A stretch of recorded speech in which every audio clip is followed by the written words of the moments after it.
Русия, Беларус, България. Първият комплект от медали за днес раздаден. Започва първият от индивидуалните финали. Обръч.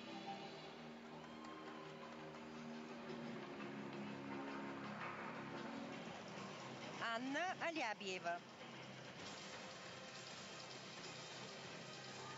Една гимнастичка от Казахстан, която не можахме да ви покажем в нашия репортаж вчера.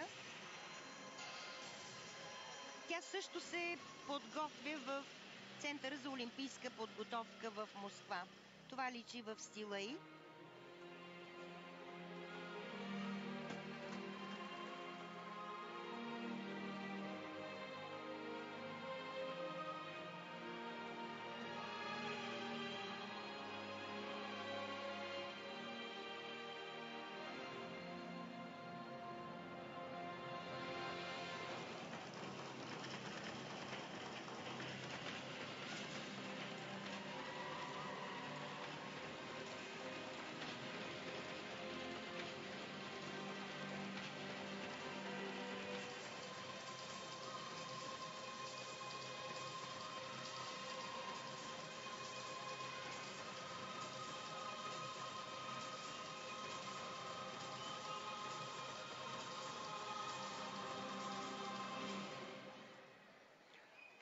Седемнайста в многобоя на световния шампионат през 2009 година.